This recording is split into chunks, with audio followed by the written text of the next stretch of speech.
Ready. Hey, everybody, and welcome back to Android App Addicts, episode 510. My name is Mark. Some people call me the Sultan of the Soapbox, and I am your host, flanked on either side by the people you're really here to see and hear from, the DoorToDoorGeek, Steve McLaughlin, and Eric, the manager, Arduini. Hello, gentlemen. Hey, Mark. How's it going? I'm doing all right. Yourself? I'm good. I'm glad to be back. I was not here last week. Neither was I. Door, did you do something last week? I really wanted to, but I slept almost the whole week. I ended up going camping last week. Is what happened. We tried to get a camping spot next to a ballpark, and because Friday was bobblehead day, my dad wanted a bobblehead from the ballpark, so we got the camping spot. We had to set up 3 days early, like a Tuesday. The game wasn't until Friday, so we had to pay a couple extra days. So I ended up taking Friday off and headed down to the camp spot Thursday night, which I was leeching Wi-Fi off of the local McDonald's the entire time from our camping spot. So if you're ever in Clinton, Iowa, camping spot number 17's got great Wi-Fi. I really hope you used a VPN, Eric. For what? I wasn't doing anything. I don't care. Anything. It was no, I didn't. I mean, no more than my Android phone already has for a VPN. I didn't see no key at the top though. So that was it. Yeah. It's a very urban campground. Nonstop, drive-through view of the back drive-through lanes, and then train tracks in between us and the McDonald's with constant train traffic. Real peaceful. I was gonna say, it sounds fantastic. No, it's good if you're going to go to the baseball game. I'll say that. There's a clean park. So a sports ball activity. Mark, are you a fan of the sports ball? I enjoy football and a little bit of hockey, but that's about it. Yeah, this is minor league baseball. It's all right. Which minor? Because there's a lot of minor leagues. Double A, single A, I think it's triple A. triple A. Oh, no, it's not. It's not. Maybe it's single A. It's not that. It's not that. It's not the one right below the majors, whatever that is. So, well, how big was the place? I mean, could hold at least like 1,000 people, right? Oh yeah, it could hold a few thousand. There was maybe 100 there though. Oh. The next night, which we were also camping for, they had a good crowd because they had a band after the game. So wait. You're telling me during the game that place was probably quieter than the place you were camping and sleeping? Maybe. And I'm sure I could hear every bit of the game from where I was camping and sleeping. Too. They were that close. I just don't understand voluntarily leaving your house to sleep outside or in a trailer or anywhere other than your own bed. I don't either, Mark. But dude, I'm married to a camper. That's like the definition of a first world country thing. I mean, I'm sure anybody from a lot of other countries kind of thing come to the United States and say, you people like choose to sleep outside? Exactly. There was people at work where I was trying to explain this to a couple weeks ago. No, we choose like to go down to save money when we go to Disney instead of staying in a hotel. We camp, and the guy literally said to me like 4 or 5 times, "You like outside?" Yes, in the sun, the sky, the moon. He was like, "Your country is very different." My wife explains it to me this way, that she likes to experience and see other places up close. For more than one day, I guess. You don't need the camp to do that. Well, you have to drive all the way back and forth. But all you see is dirt. So you're just seeing the world around. Well, at this place, this place, there wasn't much to see. There was. I took the bike, so there were some bike trails that I would never have gone on had I not been camping there. Usually there's lakes and nature features that we don't have in our backyard. I mean, we live in a pretty wooded area here where I could camp in my backyard just fine. That's good for me, but it's not different. That's the thing. See, I go out and sit on my deck and listen to the birds and watch the squirrels. And then I go inside where the air conditioning is to go to sleep. We have air conditioning in the camper. You know, the camper's plenty cold if you want it to be. So, Mad, now, as my wife says, that's not camping, that's lamping. Because you can't really choose whether or not you want luxury or camping, so you kind of go between. Yeah, I mean, we've got the slide out. It's lamping. Then it's not. No, we did pitch a tent once last year, and then bought another camper. There's the show title. We did pitch a tent once. So how are you doing, Mark? I'm doing all right, other than the fact that my employer feels that they own me now 24/7. Otherwise, I'm doing fine. Look, I'm not trying to compete, but I'm just trying to distract you.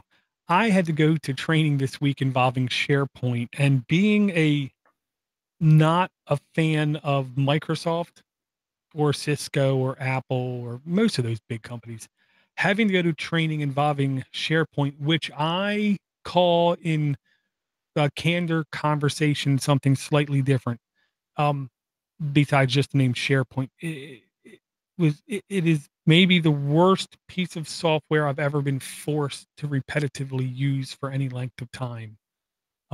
Nothing about it seems complete. Nothing about it seems thorough. Nothing about it seems stable. Nothing about it seems competent. Yet it's coming out from a multi-whatever dollar company. I don't know. I can't divulge too much because corporate secrets and all that. But we're currently undergoing a process right now where we have to gather information securely from different people and send it to different other people in a particular format. And this process that we have has been vetted by committees on top of committees, and it's a ridiculous process. And somebody was training me on it today, and I was like, so what you're saying is we have a 53-step process to do a Google form? And yeah, that was basically the answer. People need to fill in specific data in specific forms and send it securely. Yeah, Google form. Microsoft Access. Yeah, I'm going to quote somebody else at work who said, it's where you work. If you actually enjoyed it, we wouldn't call it work. We would call it fun. So just do it. I was like, oh, I'm going to go back to my cube now. They got a point, I guess. Yeah, but still, those are the kinds of processes that I would find some way to at least semi-automate for myself on my desktop, Mark. Well, if I had the ability to install software on my desktop. I don't care. I would literally hardware hack an Orange Pi Zero with a thumb drive in it that I would stick it into a computer. It would get recognized as a human interface device. It would work on any computer. And all I would do is macro record the keystrokes. I would figure out something because that would drive me absolutely batty. Yeah. My swing line stapler. Oh, is there anything new in the Google verse or Android verse or mobile phone market arena that you guys have found interesting? I bought my wife a new smartwatch, the Huawei watch. I don't know if we've talked about the Huawei watch before.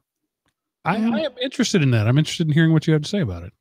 I don't have a lot of experience with it. It took me a lot longer than I had expected to upgrade it to Wear 2.0.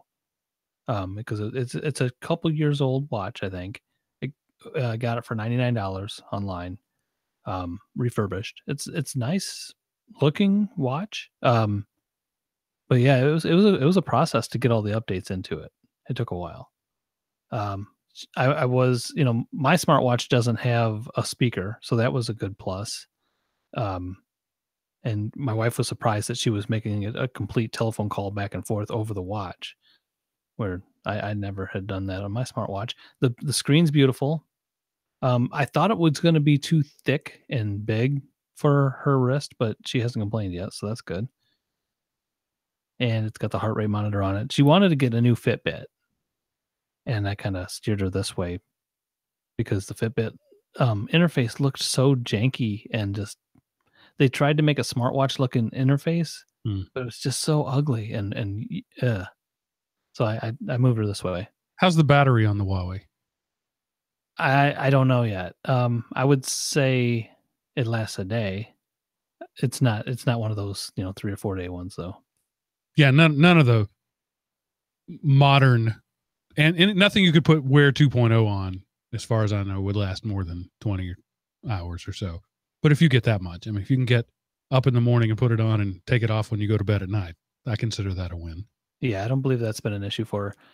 I've never had a chance to play with Wear 2.0. My G Watch, I guess if I look on the XDA forums, there's some way to ADB into it to make it think it's a different kind of watch and then do it that way. I like my watch. I don't want to destroy it yet. But that's probably down the road. If I mess around with hers enough to see that I like Wear 2.0. Gotcha. Which I think I'm going to. Mark, do you remember? I don't know. I guess in the 90s was when it first started happening. 80s. You would have the analog watch with the analog hands, but at the bottom it would have a little LED screen, basically. I believe LCD screen. LCD. Yeah. Now, and there are a very few number of watches, maybe 2 or 3. They're not easy to get. Not like a watch you can walk into a Best Buy and get. Where on the very bottom they have a very, very small screen. Supposedly with them you can get 4+ days battery because the screen's only on when you touch it. The rest of the time it's just a watch. But I've heard anybody actually owning one of them and then saying whether or not they enjoyed it like that. I don't know. To me, as long as it gets a full day, I'm happy enough. The question is, the first day I forget it or the first day it runs out of battery, do I realize I don't care about it? True. Yeah, because there will be weeks I go without a watch for that reason. Yeah, ditto. That is not me. I am OCD in a number of ways, and one of those is that I must have a timepiece on me at all times, and my phone just doesn't cut it. I need a watch. So I take my watch off the charger normally about 5:30 to 6 o'clock in the morning, and I put it back on the charger usually around 11:30 to midnight. So and it lasts me that long. It's usually sucking down the last breath of battery as I do that, but that's good enough for me. And I don't need one to last days. The only ones I know that last days have the LCD, like the Garmin sports watch that I've got a friend who's all haughty about the fact that his last 10 days on a charge. Well, yeah, it's an 1983 style LCD display. Of course, that's going to last a long, long time. But yeah, I really like my watch as an add-on, as an additional feature. It's a watch first. It's a notification, whatever second. I can't do phone calls on mine. A guy, I think pizza delivery or some guy came to my door for whatever a while back and saw my watch and was really intrigued by it. He said he's an Apple Watch user. He doesn't like it. He's looking at that one and he said he really liked the way this one looked. And so we stood in the doorway for 3 or 4 minutes talking about it. And I was telling him all about it. And then I said, oh yeah, they haven't made these for about a year and a half now. Good luck trying to find one. Bye. Now yours is a Motorola, right? The 2nd gen Motorola. Yeah. Okay. Yeah. To me, I think it stems from when I was younger. Whenever I had a watch, I would break it within a week, either playing when I was younger or older, just walking through doorways. Apparently, I'm that cutting corners when I go around doorways and stuff to where I would always hit it and break it within like a week, 2 weeks at the most, it seemed like. So I was never really a watch guy. Yeah, I shattered my first Moto 360 in just that manner. Just walking through the office, banged my wrist on a pillar and shattered the glass. That's one thing I've got to say with the LGG watch has bumped everything. And I don't know which Gorilla Glass they used in it. It still hasn't got a scratch on it, where my phone has, I don't know, the newest Pixel 2 Gorilla Glass, whatever it is scratched up. So I wonder about the watch market. Is that even going to be a thing in 2-3 years? Because there are a couple of companies making them. Fitbit is making the big push for them right now. Apple is sort of they're still making them, but they're not pushing them. I wonder if we're going to look back on this in 20 years and look at them like CB radios. It was a fad for a while, and that was it. Yeah, I think a lot of people like the heart rate monitor and the step tracking, the activity monitoring. Those aren't smartwatches. Those are fitness trackers that tell time. It's not the same thing. Well, I mean, the one she's got You got a heart rate monitor on yours? Yeah. Yes. Okay. Not very accurate. No, I wouldn't know. I don't. I was impressed. I did use the fitness tracking yesterday, and I didn't, and unintentionally. My riding lawnmower wouldn't start, so I had to mow the entire yard by hand with the push mower, and I got 20,000 steps in. So now I know how big my yard is. Okay, well, I'll say, I believe 24 or 27 different types of watches are on wearos.google.com. So, I mean, we can question how good watches are doing. If you go to wearos.google.com, scroll down most of the way the page, you'll see all the watches, and they're prominently displaying watches with what looks like minimal or no displays, which I'm guessing they're more just for like Google Fit type data and maybe beeping, buzzing notifications, but I don't see screens. It looks like on all these. I think the watches are going to be around for a while. There's so many cheap ones that you can get like on eBay and from China that seem to do a lot and have edge-to-edge displays. They're beautiful displays. I think there's a whole nice secondary market going on that we don't see. Kind of like the phones that Door would rock, you know? Well, I'm going to tell you guys right now, I'm going to, when this show's over, go through this set of watches, see if any of them look interesting, and I'll see if I can find one used, because I haven't had a Wear device now for 2.5 years. These are high-end watches. Tag Heuer, Louis Vuitton, Fossil, Michael Kors. There's also Casio, LG. So they have normal-ish ones too, I'll say. Do look at some of those videos on YouTube, Door, of the cheap 2018 watches. There's a flood of them coming in of these weird brands though that seem to have every feature you could imagine. Gotcha. I will say for style purposes, and cheap.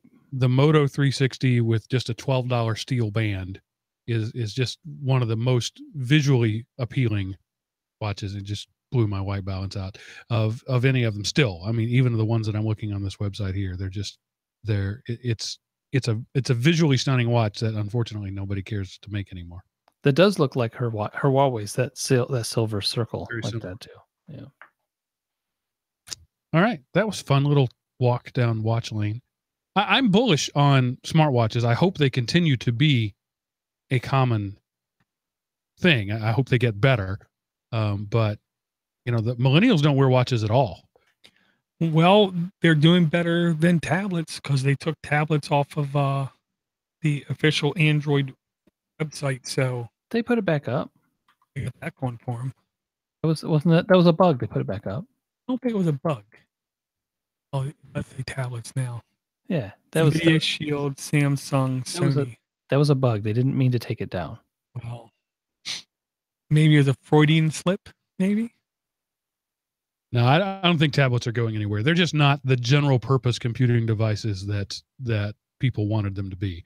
They're, special purpose, general, a lot of things for kids, but among the adults, they're the second or third or even fourth screen device. They're not the kind of thing that everybody wants. Yeah. I'll tell you the worst thing about a tablet to a company is when you buy one, you typically hold on to it for 2 years or maybe more until it breaks. It isn't like they go through them at any rate. So once you buy one, you're typically good. And I know people who, when the first iPads were coming out, even the second and third ones, whatever, would keep them for 4+ years without hesitation. Yeah, I still have the first generation iPad. And if you know me, you know how ridiculous it is that I own an iPad, but I won it in a drawing. They came out in April 2010. I won this like in May 2010. People were standing in line to get these things, and I won it and went, I don't want an Apple device. I feel so dirty. But I brought it home and I played with it, and it still works exactly as well today, 8 years later, as it did the day I brought it home, except that there are no apps in the world that run on it. Apple has made sure of that because there's no way that nobody would want to get rid of their original iPad unless Apple forced it to be obsolete. And so several software updates ago, they just stopped supporting that device. And then as software needed more recent versions of the software, I can't find anything. My kids can't find anything. There's literally nothing that I can run on this thing other than the installed Safari web browser. PWA? I don't know what that is. Progressive Web Apps. I don't know. That's the lingo that all the paid journos are using these days. They probably don't work on Safari, and it won't let them install Chrome. Well, I don't know. But I mean, and it's a shame when companies have to do that. But I'll say it like this, Mark. They shot themselves in the foot. As much as I don't like Apple, I have no problem saying if they wouldn't have made such a quality piece of hardware in the beginning, that you wouldn't have had this problem. Exactly. I mean, aluminum casing, Gorilla Glass front, battery that lasts dozens and dozens of hours. It at that point it was pretty limited. Doesn't have Bluetooth. Doesn't have the latest and greatest Wi-Fi. Was not a creation device at all. They've really worked more toward making them more laptop-like. But as a second, third, or fourth screen consumption device, they hit it out of the park the first time, and nobody's ever needed to buy another one, and that's the problem. True. Yeah, it is what it is. I'll say there is business sense to owning the entire stack of processor creation from scratch to implementation, and that's like a benefit of it right there. Yeah.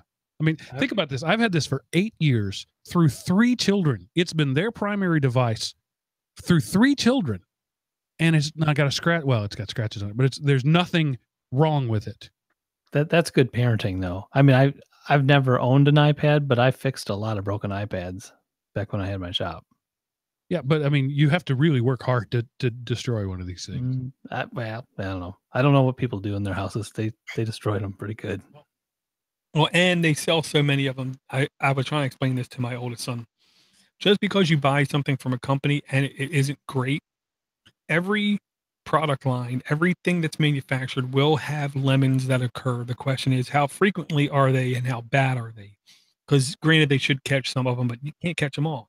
Once in a while, you're going to get something from somebody and it just is not going to be up to spec. Yeah. It doesn't mean they're all bad. The YouTubers are calling me an Apple fanboy. You could not be farther from the truth. It happens to hosts on the show. I mean, one of them had a white iPad for a while too, Oh, true. But at the same time, I'm intellectually honest enough to call a good product a good product.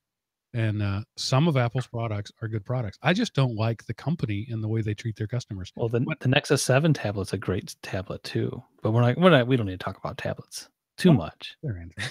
Yes. I've got both generations of that still, and I can install apps on them both. Right. They may not be 8 years old though. But man, 2012. 6 years old. They're nice. They had the good NVIDIA whatever core processor in them, and they were cheap.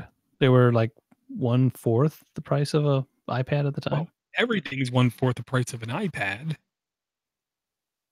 So I was telling the guys before the show I had to buy a new laptop, and I use the phrase "had to" because I try to keep them forever. I am surrounded right now by vintage technology. There are two laptops to my right.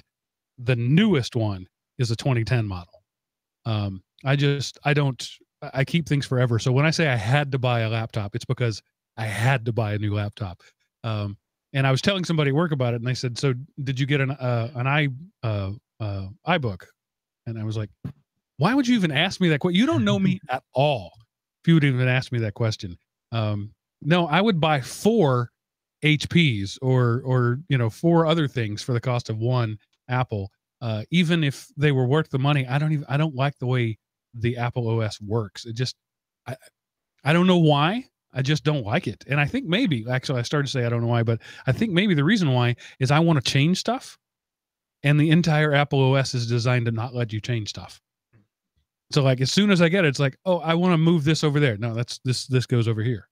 No, but I don't want it there. I want it over here. No, sorry, you have a Mac.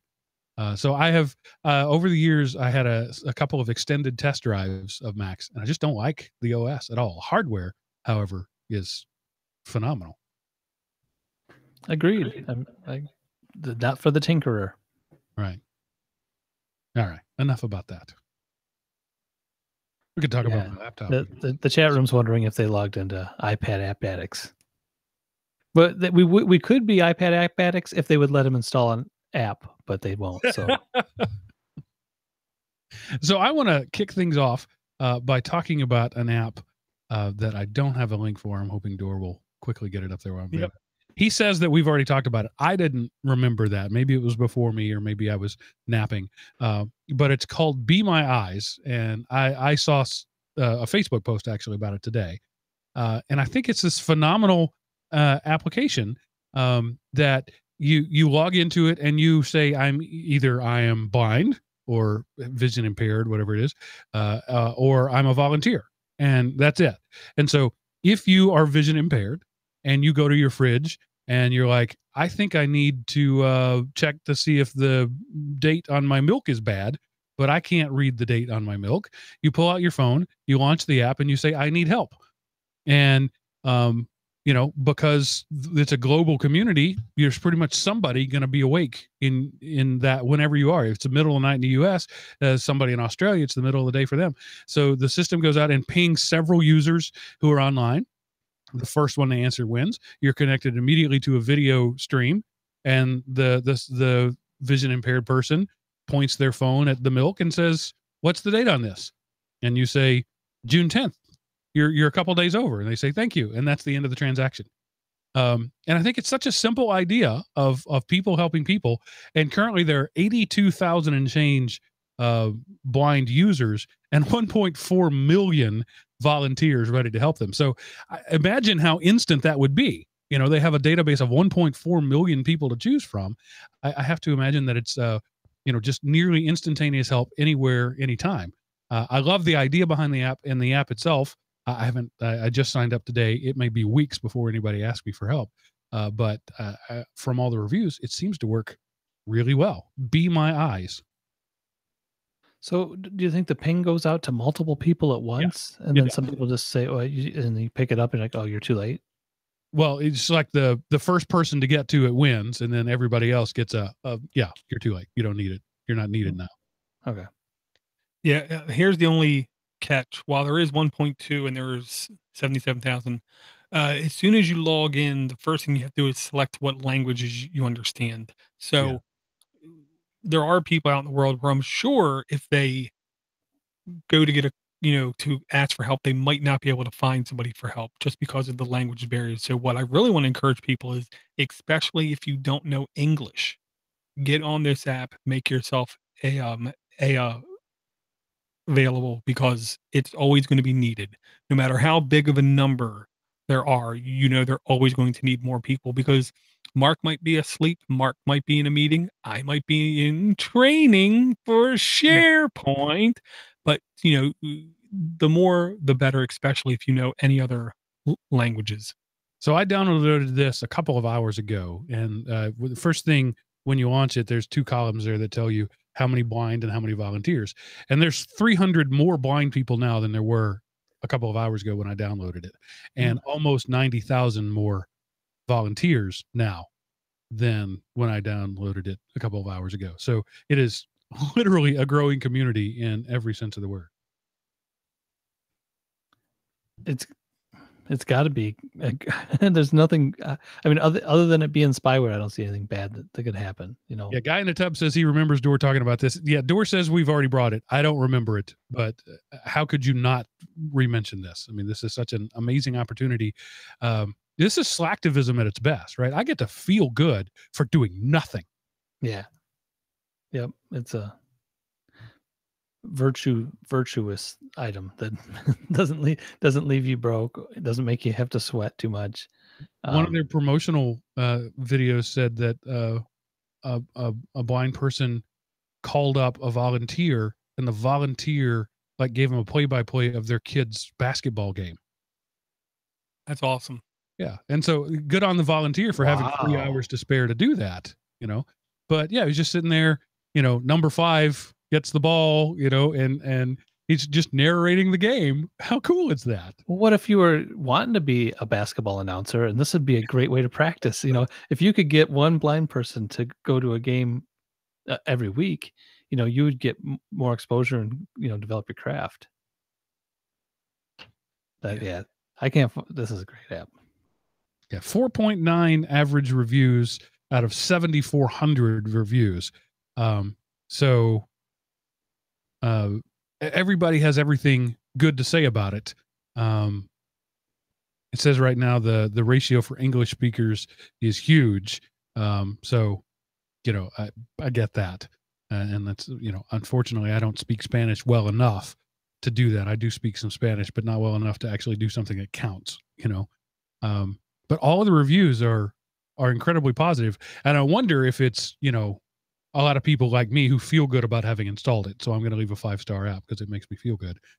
But it was developed by a vision impaired person who is losing his vision. So he developed it while he still had vision so that when he loses it, he'll have an app available. Wow.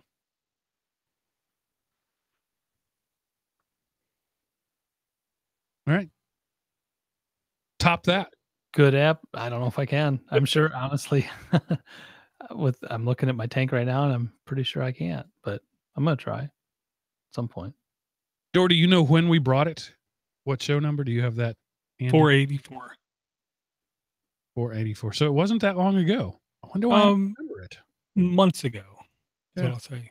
How did I not install? I must not have been on that show because I would have clicked install in seconds. Yeah, I also brought on 485, or at least it was brought back-to-back weeks. I documented. Okay. But it doesn't matter. It's like when Mark said, hey, have we already brought this app? I said, bring it again. There are apps out there that I do believe deserve multiple mentions. It's just this is like working at the post office. The apps never stop coming. It's really hard for me to say, let's stop and go back and talk about this app from a couple weeks ago. So, Yeah, it's always good. Yeah, and there's a lot of apps that I bring, especially we should never bring back. That is true. So, Eric, what is your first app this evening? The first app that I'm going to bring that we should probably never bring back is called I'm Ping Pong King. And it's not like one of those things where you hold your tongue and say it or say it 3 times fast or anything like that. This is an unreleased game by Orangino Studio. And basically it takes the ping pong game and turns it into a left-right button clicker. And it's a timing game with little drawn people. And you actually get to play against the developer's grandma, like second or third round, and beat her. So it's pretty fun. It's a tough game, kind of. It's all timing and tapping left or right, though. You see where the ball's going. It's not going in the middle. It's going to go to the left or the right, and you tap your phone accordingly. So no spin on the ball or anything like that? No. Just either hit it or didn't? Nope. It's a minimalist ping pong game. Now, well, yes, and you do see the game going on your screen. Yes, you do see the game going on your screen. This is reminiscent of mini game in the Switch game 1-2 Switch. That game, all you hear is the sounds. Because you're supposed to be looking at your adversary. You're looking at them in their eyes. You hear the sound, and with your device, you swing. Now you can hold down 1 or 2 buttons to make it either a lob or a spike. The other person can't see what button you're holding, so when you hit the ball, they have to go by sound to tell what it is. That game is ridiculously hard, in my opinion. This similar concept, but looks much easier, but I can understand how it's still, you gotta have that timing. Yeah, it lets you know, and it lets you know if you were too early or too late, or just hit the wrong left or right. It doesn't really, and the chat room is wondering how this app helps the blind. It really doesn't help the blind to play ping pong on minimalist or full court. All questions from now on. Every app now must help the blind.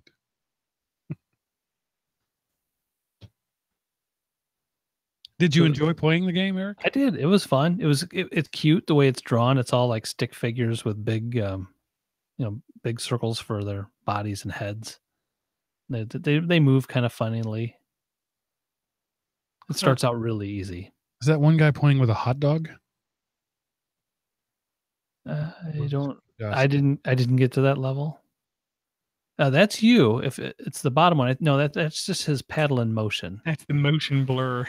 Yeah, it looks like a hot dog. Looks like that is his red paddle in motion does have a. Oh. Because Eric, you've brought games in the past where it wouldn't surprise me if a guy was playing ping pong with a hot dog. Well, right. It probably would have had that in the title, though. That's a good point. And I'll look for that for next week. All right, Dor, what's your first offering of the night? Okay, first app I'm going to say with at least modest confidence, if not full confidence, this is one absolutely, completely, utterly useless piece of crap app. Period. Right. Period. Do not listen to journalists. Do not listen to people who make a living off of telling you about stuff about this app. Because here is the really dealio. What I want is something where I put in a URL from any place, and after the actual needed part of the URL, it deletes everything after it. We've all seen those long Amazon links or long links to whatever. Mm-hmm. 90% of those long links are not needed for the link to work. They're there to track you. They're there to or hijack affiliate commissions. There's a lot of Amazon links, for instance, out there. When you click through to that Amazon product, it does not tell you, but then your cookie is being set for, I believe, 60 or 90 days for you to take a percentage of any purchase you buy for the next whatever days, or until you hit the next link that does the similar thing, and take a percentage of your money and give it to that other party. I just want to make clear who I'm giving my money to. So I want an app that will get rid of everything after the URL. This app does not do that. The average link I put in might have 3 to 4 different pieces after the URL. Some of them are tags, some of them are references, some of them are things like that. This would only get rid of 25% to 50% at the absolute most, and it got rid of the ones that don't matter. What does it matter if my link is from google.com that I'm clicking? You know what I mean? Compared to a lot of other kinds of tracking things they can put in the URL. So this app doesn't get rid of it. And here's the reason why. If they put that kind of freedom-loving mechanic in this app, no journalist, nobody getting paid off of people getting tracked would ever support this app. In fact, they would probably talk bad about it. So it's really hard to make an app that actually does that. So this app only gets rid of a little bit of the back of the URL. It makes them much shorter. So use it if you like, but to me, it does little to nothing. And I'll say this, I still believe one of the most widely publicized security vulnerabilities in use today are URL shorteners. So don't suggest that as a fix for the messed up URLs, because that just makes the problem worse. So this app to me is complete crap. It's called Clean Share from Catching Now. It's tools. It's complete crap. So if you use a URL shortener, you're just making a shorter version to a tagged link. Well, that, and there's a security risk, because you as the end user don't know where that URL actually ends. It could be to a piece of malware. It could be for a phishing attack. It could be anything. And you as a user don't know. So I hate URL shorteners. All right. So an app that doesn't do what it's supposed to do from Door. Yeah. And And I'm on rate because I've asked for this app off and on for well over a year. And then this comes out and I think it's it, and I download it and I test it 2 or 3 different ways and I see horrible results. I encourage you, if you want to download it yourself, people, try it yourself, see if you see similar results. Maybe something weird in a configuration I have no idea, but it didn't work even close to work for me. And it made me upset that other people were promoting it as a great app. Obviously, they can't take this simple time to do a simple 5-second test to understand what the app does. So they just say, oh, it's a great app. It shortens URLs. Yep. You just put it in. Yep. You get a short one. Yep. And it's not hard to do that yourself. I question the mechanics of this. Is it like in the share menu? I mean, how does it even work? Do you still have to copy paste from one to the other? No. What it is, it's a pass through. I've had a couple apps in the past that are pass through apps. You, on your app, you're in your browser, you hit the things, you hit share, you share it to clean share, and it immediately reprompts you to share it again. Got it. So then you share it to your end result. And that sounds to me like more effort than just copy pasting and deleting what you don't want. Well, I'll say this, it's a time save if it worked correctly. I use share ridiculously amounts, and I have and share still installed. So I can do combos of shares at a time. I abuse it. It was just an extra click, but in time, sometimes it was great because sometimes those URLs are really long and you sit there and hold delete for 10, 15 seconds. But yes, Mark, I can't say you're wrong. Yeah, well, nobody ever can because I'm always right. Well, and I'm anal about my Android workflow and my Linux workflow. Guy in the tub says, not only does this not help blind people, it helps nobody, Door. So it helps people who want to track you. All right, Eric, ping pong, you're up. Ping pong to Hawk Force of an Arcade Shooter Shoot 'em Up. That's the entire title. Wow. That seems a bit long. HAWK. Just remember Hawk. If you like games with tons of bullets and flying things, I'm going to say Galactica-ish. Yes. This is for you. It's a really fun game. It's a bit difficult fairly quickly, but if you're a decent gamer, I think you'll find it a nice challenge. It's Zaxxon? Zaxxon. It was all about driving through a small area and just blowing stuff up. That's what this reminds me of. Yeah, you're like a jet just flying around, nonstop firepower. Every now and then you'll get an add-on where you have extra firepower coming from the side. There's one bonus where it's just like the whole screen fills with missiles and blows up everything ahead of you. And then there's bosses at the end of the levels, some big kind of mega ship you have to, grind on for a while to destroy.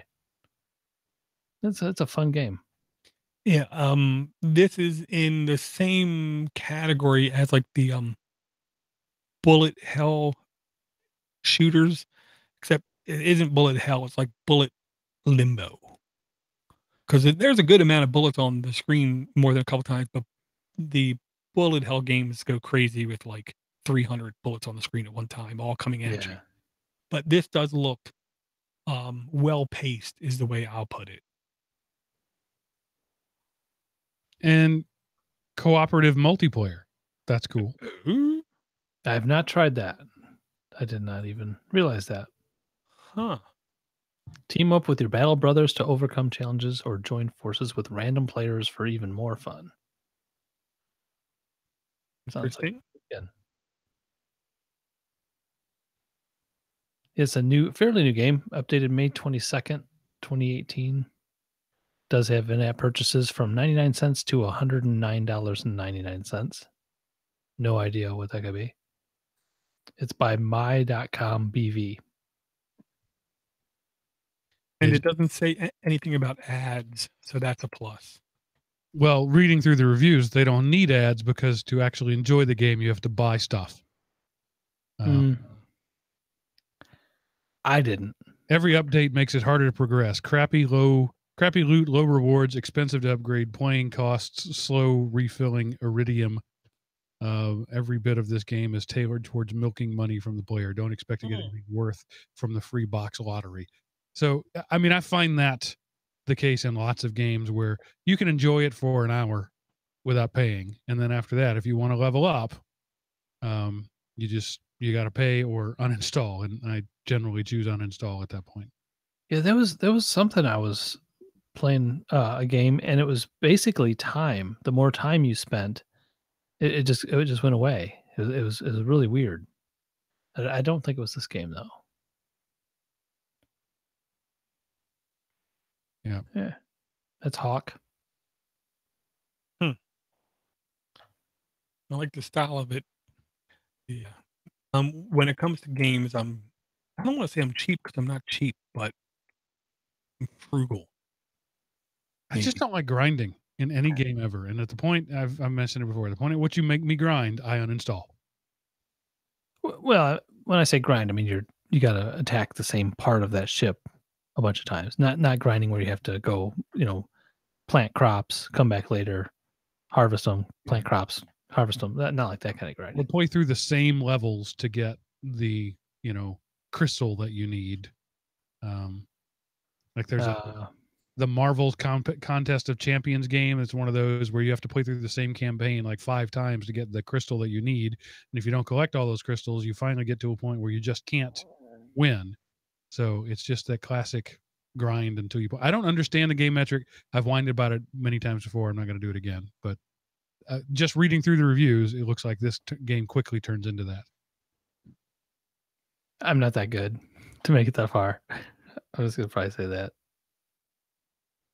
And like late May, early June, there was an update that lots of people are upset about. I mean, when gamers take to you to the Play Store to complain this vociferously, something happened. Anyway, that's my job. I read the. Oh, okay. I just remember what game it was that does that. And I'll bring that too. I didn't have it in my tank, but I got to add it to it now. It's a crap app. All right, Door, your turn. Okay, next app I'm going to bring just because I don't know if people really know about this. I don't feel good, bad, or indifferent about this app. It just is what it is. I'll say that.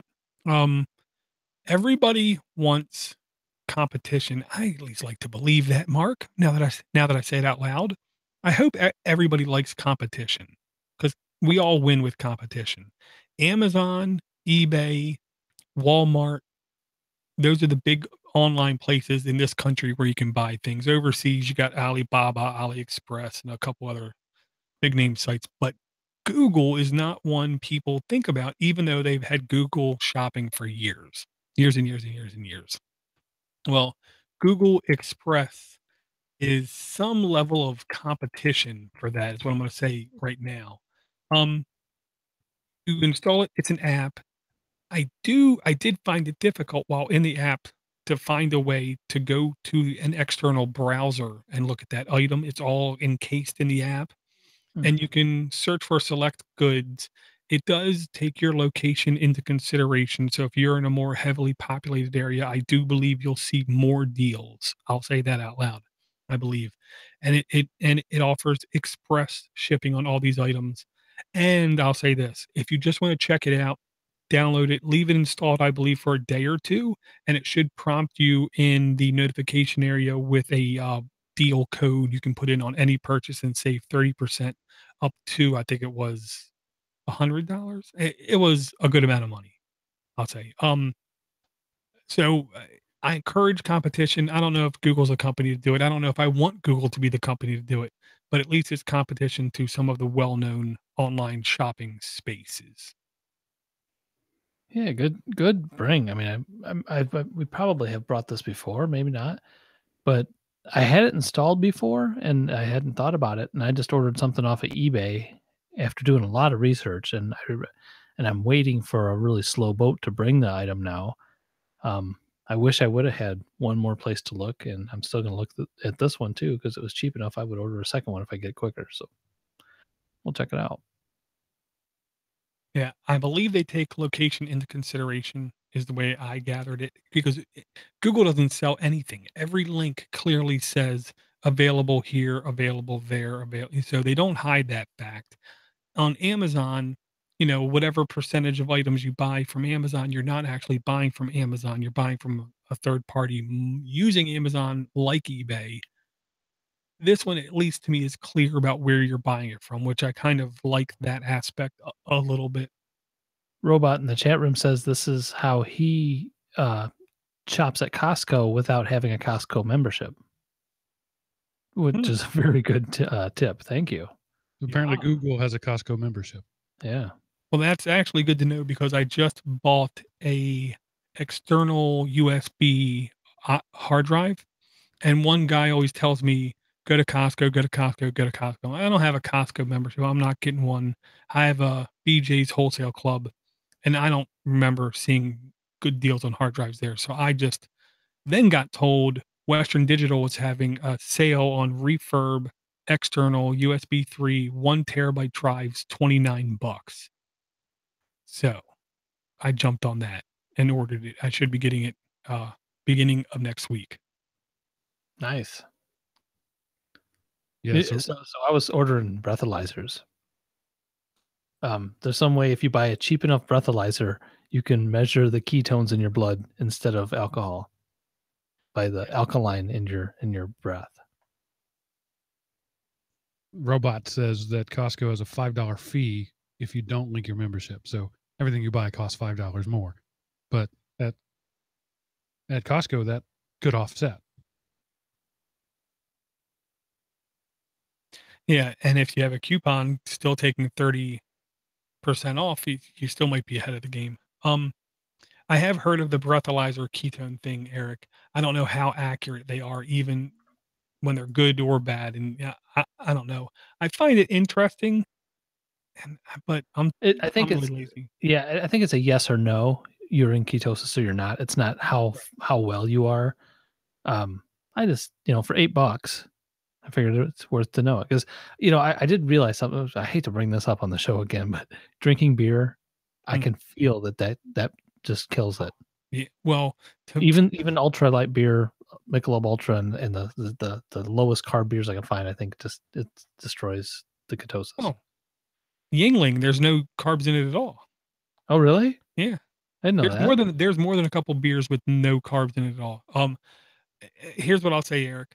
There is some validity behind the breath thing in my eyes because I've heard about literal dogs that have been trained to walk up to people and smell onset of diabetes.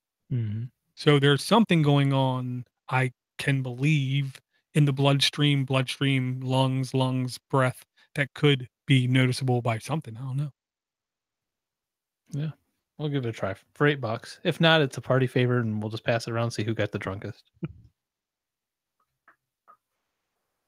I'm so drunk I can't remember whose turn it is. I just had Google Express. All right, my turn then. I'm gonna bring an AR app. I haven't. This is another game. It's a game day or something. I haven't gotten too far into this, but I've already got far enough that it's too involved and going to take up too much of my time to really get into. But I think sharing the game's called The Lockdown. Sharing this with other people who are gamers, they might really enjoy this a lot. It starts out where you just need to have a table in front of you. You scan it with your phone, and a little box is augmented reality dropped onto your table or wherever your desk or whatever. From there, videos start popping up out of it, almost like the videos that shot out of R2-D2 in Star Wars. Videos, and you're trying to track down some computer hacker guy. He made like some kind of like a little message to the world that this is going to happen or whatever. But then he embedded one of the frames of the video is a secret code. So you find that code, and then there's actually a picture that's made out of ASCII. So you zoom in on the ASCII, and you find the numbers that are messed up, and then you decode the numbers to find out who he is and things like that. It's a really involved story type VR game or AR game. But I don't have the time to put into a game like this. But it's really well done. It's one of the things that could be a movie, I guess, if they wanted it to be. Well, I'll say they're obviously confident in their ability because there's no video in the Play Store.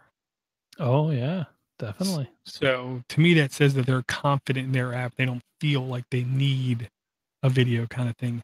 I'll say it's interesting. So it's a augmented reality detective click adventure. Yes. Yeah. I'll have to show this to my son. He has been a fan of the 8-bit Lucas Art Studio type of point and click games. There's Dark Side Detective, I believe, on the Switch was one of them, where it's just click, ask a question, click, ask a question, click. Oh, now after asking this person a question, now I can go back and click on that and pick it up. It's a lot. And I'll say that time-wise, I was shocked. One stage, even when he knew what to do, 80% of the way through the stage, took him like 10 minutes of going all around doing this, then coming back doing that kind of thing. So this might be the kind of relentless attention hogging game that he might actually love. And you know how I hate games that have to spell out the instructions to you right off the bat, and you got to sit through like a bunch of pages of that. This has none of that. It throws it out there in front of you, and it waits to see if you can figure it out yourself. If you wait a little too long, a little hint will come by, or she'll say something that says that kind of clues you into what you should may want to do next a little bit. So what's the point of this app? Not for you, Eric, from the developer. It's a free app with no in-app purchases. Yep. What's the value for the developer? I'm thinking this may be like the beginning of a series or something. This is their test. They're throwing this out there to see how it goes, and maybe the Lockdown 2 comes next. It's getting pretty good reviews, so if they can develop a following, they could probably build on this. Maybe that would be my guess, since it's all free. It's obvious that lots of work went into this. It's big production value. Yeah, well, the camera work is really nice.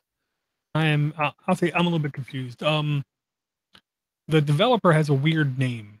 ABN Amero Bank N.V. You look at the description for the app. This is maybe one of the shortest descriptions in the market. I'm sure if you pull every single app off the store, grep the descriptions, count the characters, this would be in the 1 percentile. It is so small. I don't even see a description. All I see is reviews. It says, turn your room into a escape room. In this experience, you're an expert contracted by Interpol's cybercrime division to crack a seemingly unsolvable case. Use the AR objects around you, your holodesk, and your brain to prevent a world from financial meltdown. And that's it. Nothing else. And then you go down, scroll all the way down, you click on visit their website, and it's a Dutch bank. Yeah. It's a little weird. That's what I'll say. So, yeah. I don't know. I have no idea. Pro serves retail, private, and corporate banking clients with a focus on the Netherlands. Maybe this is part of the app, part of the game. Like the Illuminati and Taco Bell. I'll tell you what, I was running this on the Pixel 2. It warms up your phone, so maybe it's doing something else. But no, it's taxing on your phone to play this game. Okay. Just love the game. Check it out. If you think you might like to spend some time in a choose your own adventure ish escape room game with your AR camera phone, this is for you. Check it out. Let us know why a bank is putting out a game like this for free. If this website is game content, then I just got a lot more respect for the developers of this game, because this website looks and feels in every way like a bank website. I know, that's why I don't know. I mean, I had to just click away because I wasn't sure. I can't tell. Okay. I don't know. It's a mystery, much like the game itself. Yep. All right, Door, top that. Not. I will bring this app because once in a while we all should make fun of something. And I'm making fun of this app because this app is surprisingly awful, is what I'm going to say. Maybe it's a time thing. Maybe it's a time thing. I don't know. Maybe it needs time. Maybe it's an infant and it's not yet a toddler and it hasn't even gotten into school yet. So it has no way of understanding what it's doing. I don't know. It's bad. Okay. Google Lens from Google LLC, tools, E for everyone, completely free, no ads, no in-app purchases. You're supposed to be able to launch the app, point the camera at something, hit a button, and it tells you what it is. It is, okay, look. If everybody around the world is going to agree with this next statement, nearly everybody knows what a Rubik's Cube looks like. Okay? They've been everywhere. They've been on the space station. They've been on space shuttle flights. Everybody knows what a Rubik's Cube looks like. I pointed this thing at least a dozen things. And it did horrible on everything. And when I pointed it at Rubik's Cube, all it said was a children's toy or something like that. A toy.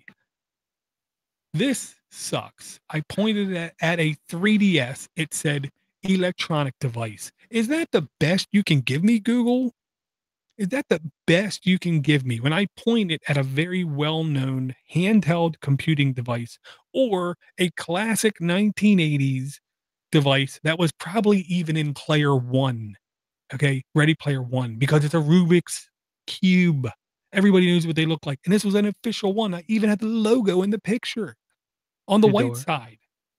Door. I've had this has been in the Pixel 2 in the camera app for a while, and they just pulled it out and brought it out separately. Maybe let me tell you where Google's at. This and I just did this just on the spot while you were talking. I took it out and took a picture of this. What's this? This. What's this? Gotta tell the listeners. Okay, this is to me, it's a stealth bomber model that sits on my desk. It's got a magnet in it. It sits on. It's like one of those little birds that sits on a tiny little stick and bounces around like a hula dancer in your car. So it does this. This is what it is. It's this little thing. It does this, you know. It's on a perch. Yeah. So I took a picture of that while you were talking about Rubik's Cubes, and it says Lockheed YF-12. It identified the make and model of a fighter jet. Yet it doesn't want to do anything to do with consumer electronics or toys. This is only for military purposes. Skynet. Yeah. If you want to identify the type of fighter jet that just strafed your neighborhood, perfect. I'll just ask Mark and everyone else, go ahead and install this app and let us know. AAA@podnutz.com. Because it's horrible up until this point. I really had no luck with it. I agree. 2.5 stars average reviews out of 5,000 reviews. Yeah, and I mean, I laughed because again, I heard multiple shows praising this app. Really? You just pointed at it and it knows what it is. I'm like, did you even install the app? When it was in Google Photos, I tried it and I wanted to use it, and I gave up because in the Photos app, you take the picture and then afterwards you hit the lens thing to identify anything in the picture, supposedly, and it was never accurate in any way. Well, here to me is the billion-dollar question. I was afraid it was me. I was afraid maybe because my phone was from some country on the other side of the planet, maybe it Mm. thinks I don't know. Yeah, I don't know. So I was hoping you guys would say I'm an idiot and it works great. But here to me is the $1,000,000 baffling question. Google Goggles 6 years ago was Yeah. more accurate than this, You're right. You're absolutely right. That it should be the same thing. or better.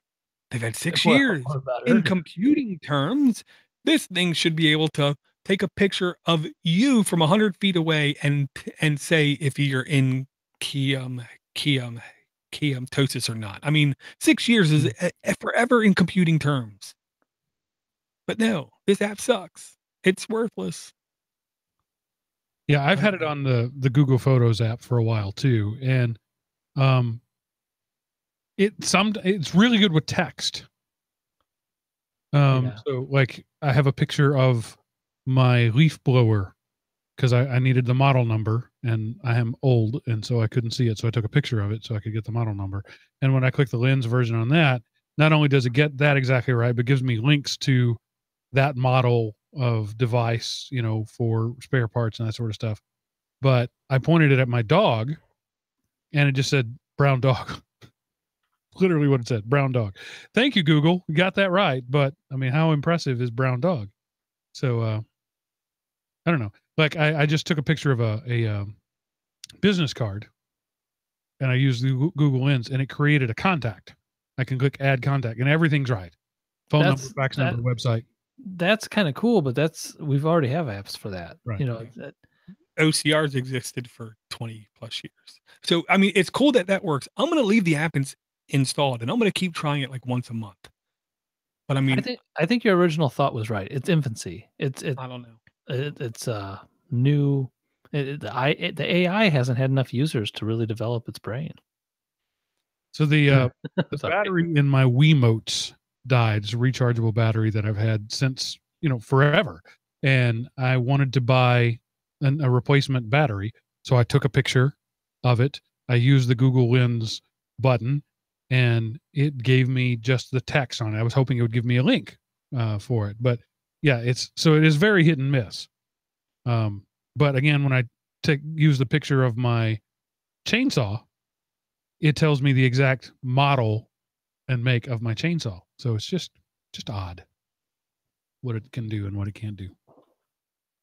Gotcha. Yeah, I mean, honestly, the most I use my camera on the average week, if there was a timer on my camera, the most I use it is when I get to work, I turn my camera on, I put the phone in selfie mode, I lay the phone down on my monitor base, and I slide the phone up so I can see up behind the base, and I can see the socket I need to plug the HDMI in for my mini computer.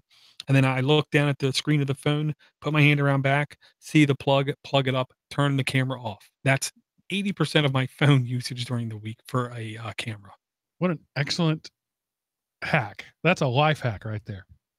Yeah. Hey, otherwise, I don't even want a selfie cam on my phone. People are complaining about a notch. I just say get rid of the whole camera. I don't want it, don't need it, never will find a use case for it that I have to have it. Just get rid of it. Save the money. Give me full screen edge to edge. And Vivo, the company that showed a prototype maybe 6 months ago, now supposedly the phone is coming out in, I believe, Southeast Asia, Indonesia area. The phone, the screen goes all the way to the top and all the way to the sides, and you press a button and a little thing comes out of the top via a motor, and it's a selfie cam. So they have it to where you never have to see it. At least that's part of the way there. All right. I see it is time to empty some tanks. So Eric, please begin. All right. My first tank emptying app is going to be the crap app that is killing you for time and taking your money the longer you play it. This is the game I couldn't remember a second ago, but this is some sellout type game for the couple who own Magnolia construction company on House Hunter or HGTV, and it's House Flip with Chip and Joe. At first, I thought that this was actually somebody just ripping off generic versions of their faces and playing the game. There's no personality to go with the pictures. So, but then it actually has their names and everything in the description. So I'm starting to think that maybe they did get bought out for this horrible game. Don't install this, and if anybody in your house wants to install it, don't let them.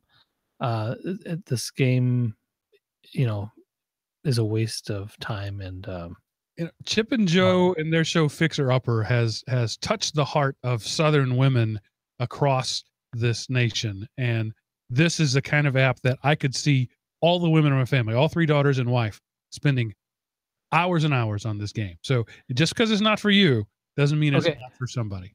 Well, if they spend hours and hours, they'll be spending dollars and dollars, because there's no way to get through this game for free. There's not even, I mean, you do remodel a house and sell it, I guess. But if you don't want to wait 50 minutes for your core, I don't even know the name of it. If you don't want to wait 50 minutes for your countertop to finish building itself, you can easily buy it to be finished in 2 minutes for, a couple bucks. Yeah. Or your roof. If you don't want to wait 2 days for your roof to get done, you can easily pay $2 and your roof will be done today. That's classic, man. In 1 minute. Like dragon games where you can hatch the game now for $1. Yeah. Hatch the dragon. Yep. I'll just say this, Mark. If you say Chip and Joe, I mean, first off, are they the most annoying names ever? I mean, kids in school, I'm pretty sure in my day and age, literally, I'm sorry, got beat up with those names. I'm just saying. Yeah, I did too. So at least they had company. But if anybody's Joe, a girl named Joe, Family Ties, she's gonna kick your butt. There ain't no. You're afraid of Joe if anybody's heart is touched by Chip and Joe, I'll just use a Southern phrase then, Mark, and that is bless their heart. Oh, they're cute though. They say funny things. The show is disgusting. Every time I go to the dentist office, this show is on, and every time the show is on, I'm reminded that my phone has an infrared remote on it. Oh, you have to. Show is so disgusting. I can't stand it because it's all for TV. Yeah. I mean, reality TV is not real. I don't know. I hope people who watch it and like the show know this ain't real. This is all for TV. Well, yeah. I mean, it's a cute show though. It's not like you're not gonna watch their show and become a carpenter. Everybody who watches that show with any repetition believes they can. Oh, I can do that. Look at that. That is so cute. That's exactly how I would have done it, or whatever. I would have done it better. I would have. No, Eric. I've seen the people who like these shows, at least up here. We are south of Mason-Dixon line, technically, and wow, it gives them a false sense of I know what I'm doing, kind of thing. Because flipping a house, hard work costs a lot of money. Yeah. Around here, you can't do it. The resale values just aren't high enough to make it worth it. You put $30,000 into a house that you paid $20,000 for, you're still going to get $30,000. And they can't even use a real picture of them. I like it when it's like the house hunters, and it's like, oh yeah, I'm a part-time painter, and my husband is a library computer consultant. And he helps people there, and our all-in budget is $500,000 for this home that we're looking for. I just like I don't understand how these people have these jobs and make that kind of money to afford these kind of prices. Well, it's so funny. If it's at all real, somebody died, left them a big stash of money, and they're just blowing it all. I don't know. Yeah, that could be. I don't know. I can't. I'm every time I go to the dentist's office for my kid. Oh man, it's so painful. Our chat room's pretty sure that they can make a killing at storage locker auctions. because that one's pretty real. I've been to storage locker auctions.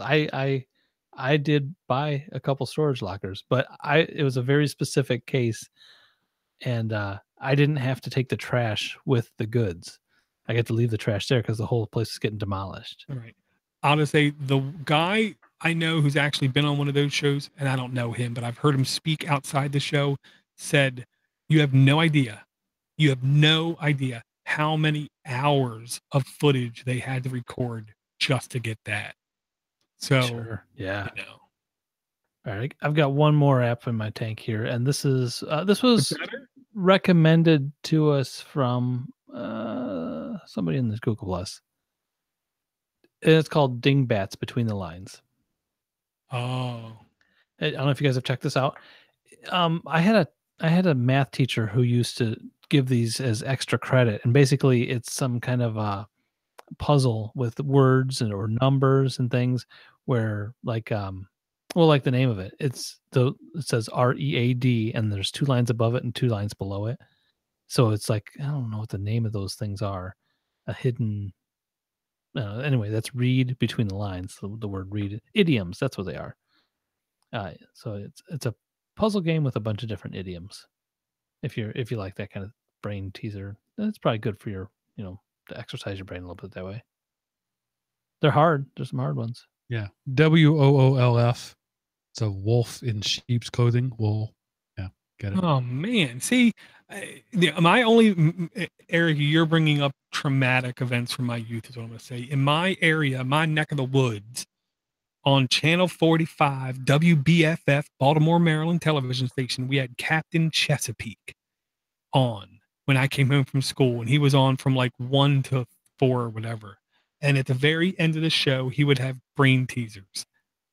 I swear, in my whole youth, I think I got one of them right. I suck at these so bad that I can't, because I will suck so bad at this, it will just send me to a spiral depression kind of thing. I can't do the game.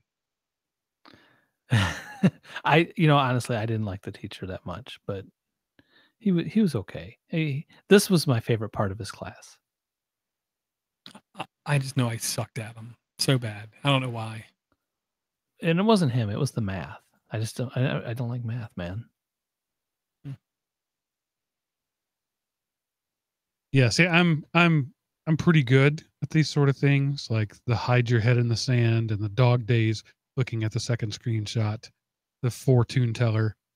I enjoy these sort of things because it's the way my brain thinks.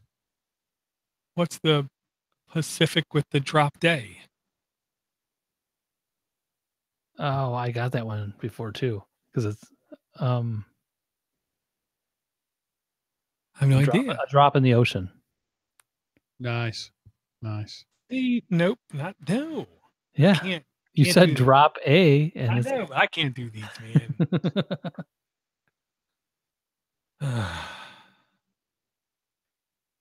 All right, that's my tank door. There's a fork in the road, that one there. There's some of these are too small for me to read. Pie in the sky. Yeah, this sounds like fun to me. Looks like fun to me. The chat room says Dingbats Between the Line, maybe Chip and Joe. Okay, Door. Your tank, my friend. Well, I really don't have a lot, I will say, even though it's been off for a week. Some of these apps I just don't want to bring. This one at least intrigued me. I don't foresee myself using this app maybe ever, but it's interesting that the app is out there. And if you yourself are I can't even say maker, because you really have to be, I believe, in the enterprise space in order to take advantage of this. You need to be an enterprise maker. You need to do research and development, I believe, for a company in order to need this app. I don't know. It's called Android Things Toolkit, Google LLC, Tools E for Everyone, 234 reviews, 4.6 average reviews, updated May 16, 13 megs. 50,000 plus installs, current version 2.0. Blah, blah, blah, blah, blah. Long numbers. 4.4 Android or up. This is supposed to be basically a software development interface for Android Things boards. Every Android Thing board that I saw that they were going to make were way more money than something than what people are used to. Now, this might be able to be ran against a Raspberry Pi. I don't think it is yet. So if you want to do, and if you're interested in Android Things development, then I say you more than likely are going to need this app in order to do some kind of thorough testing, playing kind of thing. It's got to be good. It doesn't have a video, I guess. You know, Google doesn't make bad apps, so yeah, they always work perfectly right when they come out. Something like that. This one gets good reviews though, so the people who are into it like it. Well, that's a plus, I guess. Here's what I'm going to bring last. Google Drive, if I understand correctly, if you're a Google Drive subscriber, it change. The only question is, when's it going to change, and when's it going to change for you? Because Google staggers everything out, and either apps people will take 3 years to get it, or app users will get it first, then nobody else will get it for 3 years. But Google Drive is changing, if I'm reading all this stuff right, to Google One. It's going to be your interface into your Google Drive content. So you can download the app, say that you're interested, put your email in, and when it becomes available, you'll be told about it. I don't know if it's going to completely replace Google Drive's interface, but I know it's at least going to be in addition to when you have a pay account. So when you pull this up, you can't install it right now? I can, but as soon as I do, it says, click the button to be notified when we go live. Click the button, put in your email address. Thank you. Now on this page, does it show my subscriptions right below it? Do you have a, because on mine, it says you are currently subscribed for a $19.99 per year. Your next payment's due on November 10th. I honestly, the last time I launched it, no. And right now my phone's in airplane mode with a audio file loaded. So I mean, just in the desktop is what it's telling me. I don't have it installed, but it's telling me that I'm subscribed to a 100 gig plan. No, I didn't know you could even go to the website. Well, no, this is just on your link. It says it right in the Google Play Store link is what it says to me. Now I can click manage subscriptions and go change it, I guess. But okay. Well, I'm going to install it and see what I can do then. If it looks like I'm already subscribed. So gotcha. I was paying for Google Drive before.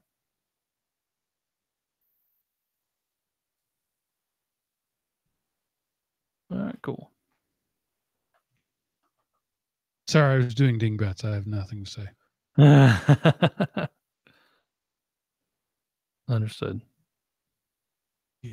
I really don't have anything else worth bringing to the show, is what I'm going to say. Yeah. A couple really crap.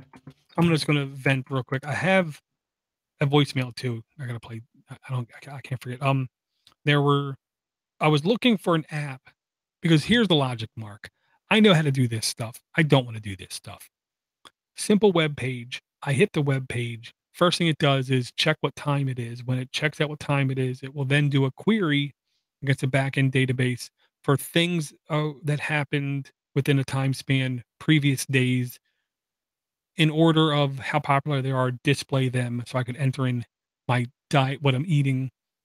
A simple page that does that and allows me to click choices and add one item with 3 stats, because all I care about is 3 stats: sugars, carbs.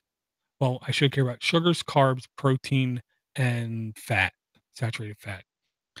I don't have the time to create that interface, even though I know it's not hard. So I downloaded apps trying to find one that would do that. Carb Manager sucks.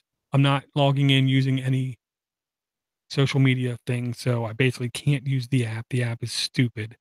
I downloaded another one called Noom, Noom. I'm going to have these links here soon even though I don't want to promote them because they suck. Nom was a good-looking app, functionally very good. Bad, it only counts calories. I could not find a way to find anything else about my diet, what I ate, except for calories. And I'm going to say this once again, one of the most useless things for someone in my position to track is calories. Calories are not a killer. So I, can't use the app. And I did just download another new one. Haven't had a chance to try it yet. I'm going to try it this week. All I want is a simple app that I can add some basic things to track my carbs, track my sugars, track my fats, track my proteins. I'm glad you're on this, because I was starting to go down this path, and I got frustrated quickly. Thank you for taking this on, and please let me know how it goes when you find the thing to do it. Well, honestly, worst case scenario, I'm just going to make it, because all it is 2 or 3 web pages. A web page that when I click add, I can just have a text box and 3 other text boxes for the numbers I need, or 4. Just store that into a database, and then just the ability to agile development, just list and click add. Can't you do like a Google Sheets or something? Well, the bad thing about Google Sheets is you then have to type stuff in, and there is no indexing search interactive into it. Because my logic is there are databases I've already found I can download, put on a server that will have nutrition information for all kinds of general things. Oh, right. Gotcha. A cup of green beans, Buffalo Wild Wings, medium wings. I mean, all kinds of stuff in this pre-filled database. So I could use that as a initial index search. And on a spreadsheet, I don't see an easy way to do that. And then use Google Lens to just take pictures of whatever you're going to eat, and then interface. That sounds like a great idea. You won't like it because you've already said you're not going to log in and create an account. But the app I've been using for about 5 years for this is called Lose It. And I can track my foods. I can take a picture of a UPC code of something I'm eating, and it tracks everything I eat. Well, I don't mind if they allow me to create an account using email password. Yes. But there are many apps out there now. I launch them and they insist Google plus Facebook or Twitter. And that's the only way you can create an account. I'm not doing that. No, it's called Lose It, LOSE space IT. And yeah, you can create your own account with them. You have to create. You've never brought this to the show, Mark. Really? No. Oh. I guess I just didn't think anybody cared. You mean Lose It -calorie counter? Yep, that's the one. They try to sell you on upgrades. There's ads all over the place. It's super annoying, but it does the job, and it does it really well. I can do my own recipes, so I put in, a cup of that, 3/4 of a pound of that, a tablespoon of that, and it makes 10 servings. And then I can just say I ate 2 servings, and it tells me what that is. And it's got a huge database. I mean, I went to a restaurant the other day. I forgot what it was, but it was not a big place. It wasn't a national chain. And I typed in the name of the restaurant and the dish I ate, and it came up with nutritional information. And I don't know how accurate it is, but it passes the sniff test. It looks right. Well, and that's one thing I've realized with just using what I've used for such a limited time. These are not for scientific purposes, is the way I'll put it. There is always going to be a measure of inaccuracy involved. Right. Because its definition of what a serving of X is, you might have a little bit more or a little bit less. So it's not going to be, I had this, I had that. It's going to be, I had about that, I had about this. Yeah. But I've never seen a UPC code it couldn't read. So you just hit the button, scan with your camera the UPC, and it tells you all the nutritional information. The chat room says people really need to start sending in emails because Mark's brought 2 apps now today. I'm sorry. I'm falling down on my job. I'm actually bringing apps. I apologize. I'm going to install this, Mark. Give it a go. Just because I've already got it installed. Thank you, Mark. Yeah, you can sync it with your Fitbit, and it'll track your. Well, not Fitbit actually. They took that away, but you can sync it with Google Fit. So it'll give you credits, calories for the steps you've taken and stuff. Oh, no, you don't even need that. On any app I've ever seen, I don't have Google Fit installed. Will not have Google Fit installed. My phone tracks my steps, and from what I can gather, some app to link with it, right? So, it used to do when I first started using it, it would work with my Fitbit, but now that's a premium feature. Yeah. Premium And is, it's too expensive too. It's like $3 a month for the premium. It's too much. Right. And I'll say, pedometers, what I'm looking for in pedometer is not accuracy. Again, I'll say, because none of them are going to be perfectly accurate. I'm looking for consistency. And when I've walked what I've walked at work, I always get about the same number. I'm very close when I look at what I did there. And, every time I look, my phone gives me about the same number every time. So I'm okay with that level of accuracy on the pedometer. And it isn't like I actually even really try to walk most of the time. It's just sometimes I need to vent to myself in private. So I just walk around the building. And so you build yourself a profile. So you give it your height, your weight, your age, and then your goal, right? So I want to lose weight fast. I want to lose weight slow. I want to gain weight fast if you're, training for that sort of thing. And it'll tell you, these are your calories in, and then gives you a goal for the day. And as you add to it, it shows you a little bar there. When you get to the red, you have to stop eating. But if you go over, it tells you. And so like I can look at it goes back, like I said, about 5 years now. And I can look at I've tracked religiously everything I put in my mouth for the last 5 years. Wow. If I stop by my coworker's desk and eat 3 peanut M&Ms, I write that in the app. And so, yeah, I mean, I can see huge longitudinal tracks of my own data using this app. That's part of it too. You got to be disciplined to actually use it. Yeah, that's how I started. Before I started, I'm sorry, I'm going way off the rails on an Android podcast, but I like most really fat people, and I was 500 plus when I first started. I had completely lost sight of what normal eating was. So for the first year, I didn't even try to lose weight. I just tracked, and I needed to see, holy crap, I'm eating 6,000 calories a day. I didn't know that. No wonder. And so, knowledge is power. Yeah. Well, this is a landmark historic show. Mark brought 2 apps. Door ran out before he even had a tank. Really? Man. Well, I have other apps. I don't even know how many apps we brought. We brought a lot, I thought, too. And we talked about, I don't even remember what we talked about. It's been Stuff. Good stuff. 12 apps tonight, more than usual. Yeah. And I will say there is I don't know what word, so I always use the word cognitive bias when I'm not sure. There is a cognitive reaction that when you write it down and you then have the chance to review it, there's going to be things that you literally mentally just didn't even record because it was just in passing, like the random M&Ms kind of thing. Right. So when you look at this stuff, it really does like settle in. Oh, that's actually what happened today. So I'm going to give it a go. I will say part of me wants this, and you never hear me say anything like this again, Mark. I would almost like at the end of the day, I click finish day, and it will basically take what I had in a format I want, which is just title of food, sugars, carbs, proteins, fats, next line, item description, and just plain text, and then let me tweet it or something. Somehow I can just document it instead of just being in the app, which it wouldn't shock me if this app can do, because this app sounds like it can do more than what I've witnessed, is what I'll say. Yeah, I can't really show you on the camera. There's my day and my week. So those are my stats.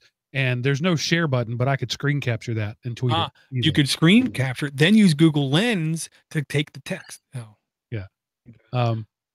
But so one other thing I was going to say that was a cool feature and I've forgotten. So, it remembers your meals. So if you go to Buffalo Wild Wings a lot, you could just go to meals and say, the thing I ate last Thursday, do that again. Yeah. That's Monster cool. Ultra Zeros. That would be nice. Because most of us eat the same 50 things all the time. Yes. Oh, yeah. That's what I found just when I stopped and recognized what I was eating. I eat the same dinner sometimes 2-3 times a week, just because I know how to make it. It's convenient. It tastes good. I'll do it again. All right. Can we play the voice now? Oh, yeah. Sure. Yeah. Okay. This one's from Todd Evans, and here we go. Hey, guys. Todd Evans here, just calling you from the road, listening to episode 509. And I just had to let Eric know that when I was still living in California, all of us talk about Menards. It's like underwhelming. Yeah, it's a store or whatever. Well, since I moved to Ohio, I've been to Menards. I can say they have taken, well, not taken, I have spent a lot of my money there. It's an awesome store. Anyway, Menards is cool. I get your fascination, Eric. I have it. Also wanted to say, Dora, this is, I'm going to say, constructive criticism. Listening to the podcast in a truck, you do have some outside noises going on, but just wondering about volume levels. What I tend to find is Mark is generally overpowering sound-wise. I don't know if it's maybe compression or what, but Eric comes in a little underwhelming. I think some of it is just a speaking matter, but the volume levels seem to be inconsistent, and I'm kind of craning my neck at times trying to get my head closer to the speaker.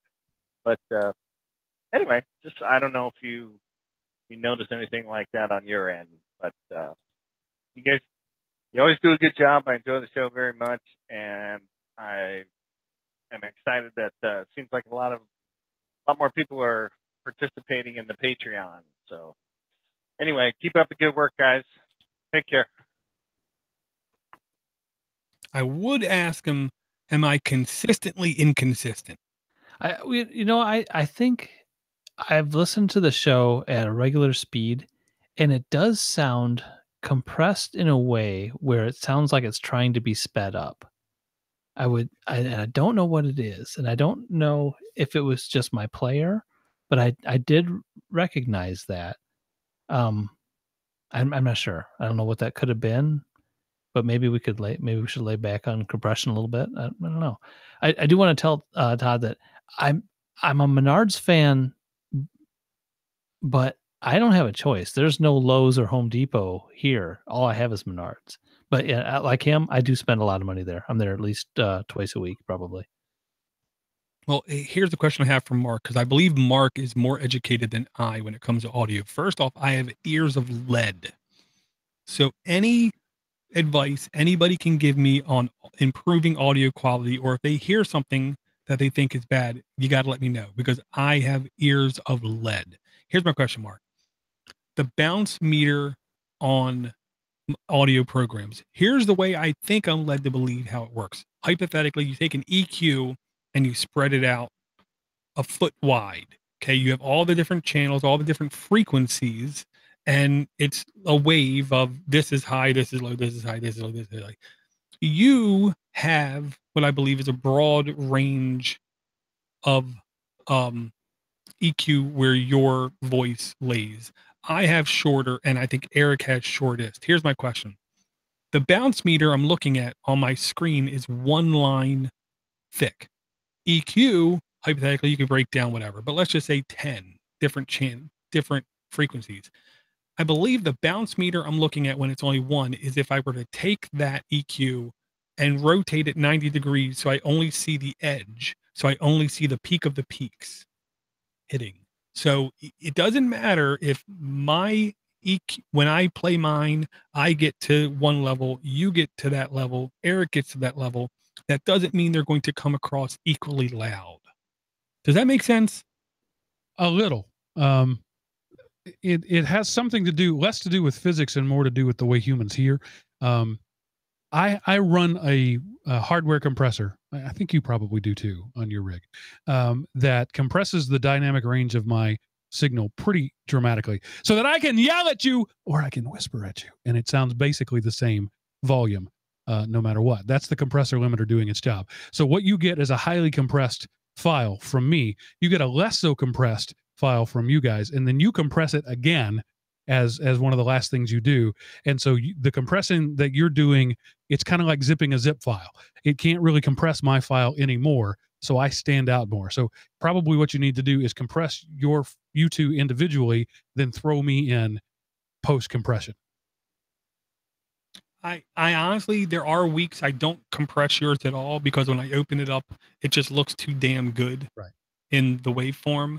I will say 1 out of 5 shows or so. It's typically when I think you have problems with your master recording and you get the backup, maybe that it looks different. But I know I compress me and I compress Eric to best my ability in air quotes. Then once the 3 tracks are thrown together, throw another layer compression over the top of it, and that should level that out. Well, and that's what there are weeks when I literally look at the ending waveform and I see the entire waveform go up and down. That's when I know somebody's level isn't close. Right. It's way off. That's how bad my ears are. I have to see it before I can hear the change. So I will try. And Todd, I'll say this: you're not the first person to say I can't hear Eric's audio. And then when I can hear Eric's audio, like once a show, it's loud. And it's not Eric, it's me. I am the editor. It is my fault. It's not Eric's fault. I need to be better at editing audio. It isn't the tools. You know, I'm not going to blame the tools I have. The tools I have are at least semi-professional grade. So it's a me thing. I will, in particular, this show, try to do better, but I will ask you, Todd, am I consistently inconsistent? Have there been weeks where you thought I can hear Eric just fine? Or is it pretty much in the life of the show, it's like complete hit and miss? You use Audacity? I use Audacity to record my audio, but that's it. That's not your final mix. No. I use Q Tractor. Then when I'm done with Q Tractor, I punch it through a lame in a coder. I do use Audacity at the end to truncate silence, but it's the same format to the same format. I run my whole editing process through Audacity. So I could give you my settings, but it wouldn't help. I can't. It would take entirely too long. Yeah. Audacity on this rig would take 2 hours just to push the file out. Well, I hate to do any work for a show, but maybe I'll take a stab at it too. I'll pull in the files and just see what I can do with it too. I don't know. I used to video edit. Audio editing, it's got to be similar, right? Sure. All right, that was a little bonus content there at the end. The chat room says hashtag how the sausage is made. Yes. If you're interested in this sort of stuff, it's been dead for a while, but I did, I think, 18 episodes of a show called Art of Podcasting. It was Steve Cherubino and James Professor Messer and myself, and we talked about all this sort of stuff. And it's fascinating. It's evergreen content. Some of the links are no good, but the processes we talk through and the techniques are still valid. I recommend you check that out. elementop.com. It's called The Art of Podcasting. It's some work I'm really proud of. Very cool. I remember listening to that. Yeah, and then the other guys just left me. Yeah, I know. It happens. Yeah, and it isn't that I'm trying to make excuses. My eyes are bad. I've been wearing glasses since I'm 6 months old. I don't think my ears are much better. I don't mean to point out the obvious, but those sound a lot like excuses. I know. I'm sorry, Mark. What did you say? I couldn't hear you. So let me read through the list of apps. So we had Be My Eyes - Helping the Blind by Be My Eyes. I'm Ping Pong King by Orange Nose Studio. Clean Share by Catching Now. Don't use that one. Hawk, Force of an Arcade Shooter, Shoot 'em Up by MyCom BV. Google Express Shopping Done Fast by Google LLC. The Lockdown by ABN AMRO Bank NV. Google Lens, again, by Google LLC. House Flip with Chip and Joe, Unreleased, by Fun Guy, FUN-GI. Dingbats Between the Lines by Romain Lebuc. Android Things Toolkit, again, by Google LLC. Google One, again, by Google LLC. And Lose It - Calorie Counter by Fit Now Inc. 12 apps and roughly a 6-hour show. I hope you enjoyed it. This is what happens when we miss a couple of weeks. Eric, say something. Mark. I'd like to thank Todd for the voicemail. It's been a long time. I really appreciate that. And the constructive criticism. and the love of Menards. So he probably has a free Menards hat by now, I'd imagine. If you want to leave us a voicemail, it's 7076 Podnut. And also come join us on Thursday nights in the chat room at podnuts.com/live. And thanks for listening, and tell your friends about the show. I just want to say one thing. The type of feedback that we just got, that's the way to leave feedback. You show that you're invested in the show, you show that you care about it, and then you give some feedback that is maybe not complimentary, but we understand that it comes from a place of wanting to help. That is the best kind of feedback to get, because not only did you point out something that could be better, but you let us know that you're actually part of the community. The drive-by "you suck" comments, those don't help anybody. What you just did there, guy whose name I can't remember because I didn't write it down, is very helpful, and we appreciate that. And I know I can speak for Door when I say he is open to all such criticism, because he wants to be the best at what he does, and you telling him will have impact, and he will make an effort to do better because of that. So thank you for that feedback. And honestly, it helps when it isn't your first time contacting somebody. If the first time you contact somebody is to criticize them blatantly, at least make an attempt to first say, "Hi, I listen to your podcast." And then next week, "Hi, I listen to your podcast. Maybe you should fix this." Yeah, I don't know. Call me crazy. All right. And another thing that you could do is go to patreon.com/AndroidAppAddicts and throw money at Door. If you throw money at Door and give feedback, well, then he has to listen to you, because you're paying him to listen. So go do that. Thanks for hanging out, everybody. Door, any last words before you say goodnight? The only constant is change. TikTok. I'll see you next week. All right. Thanks, everybody. That's it for this episode of the Android App Addicts podcast.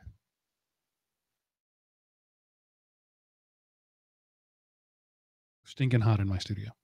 I want to think about the ending, you can, but do me a favor. Read off those apps one more time, Okay. because I'm missing at least one. Be My Eyes, I'm Ping Pong King, Clean Share, Hawk, Force of an Arcade Shooter, Google Express, The Lockdown, Google Lens, House Flip with Chip and Joe, Dingbats, Read Between the Lines, Android Things Toolkit, Google One, and Lose It. Gotcha. Cool. Thank you.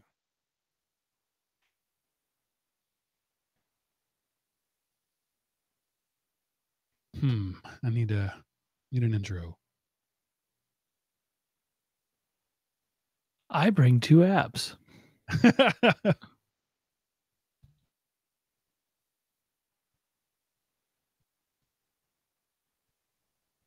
I bring 2 apps, and one other person shops at Menards. I don't know. I'm reading our show titles.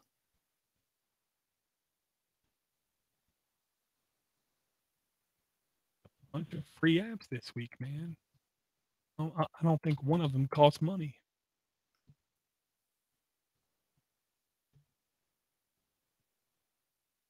There you go. This week on Android App Addicts, tons of free apps. Most of them are crap. Some of them are from sellouts. A couple of them even come from Mark. Tune in and listen and something. Just cut that last part because that sucked. Just stop at Mark. Yeah, that was good.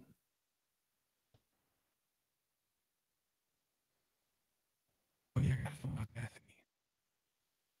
It's harder to do this extemporaneous thing than one might think. Well, anytime you got to stop and think, it's not good. If it was something that just you would have always said, then it would have just been natural. Mark is overpowering. Eric is overwhelming. Ears of lead. Well, Mark brings 2 and the one, wheel still turns. Use it.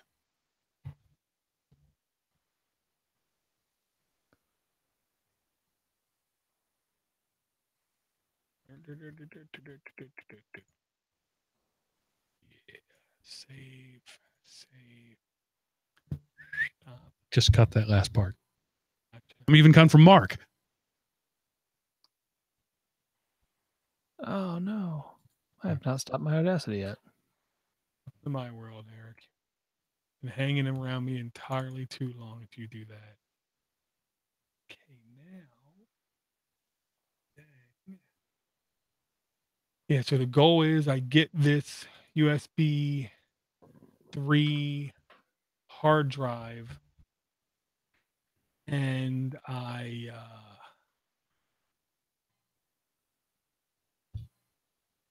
install Nextcloud Nextcloud now, huh? on a mini computer and I connect that as the data drive for it. So what's the advantage? I mean, your own cloud's been working so well for so long. What's the advantage of Nextcloud for you? Well, in reality, my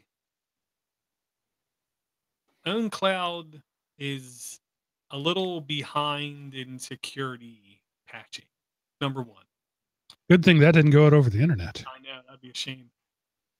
Two,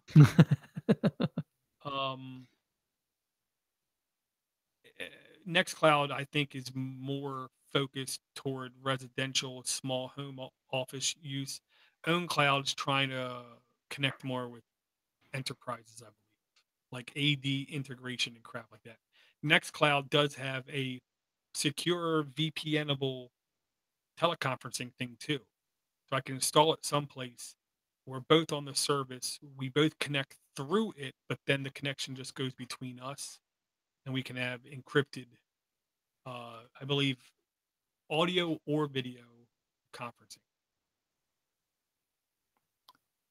So the Nextcloud Talk app, is that what you're saying? Yeah, guy in the tub asked me to help him test it, and when we did, we were both pretty pleased with the performance of it, I'll say. Mark, did you peruse these? What's your thoughts on the show titles? I think this should just be Chip and Joe. My favorite is "Don't install this."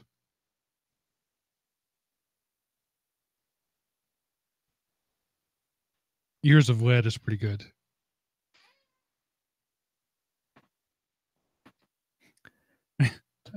Sorry, I was doing Dingbats. It's pretty good too. I hate to do any work for a show. Well, I'm a firm believer if your prep for a show or your post-production for a show feels like work, it takes so long, then you're less likely to do it.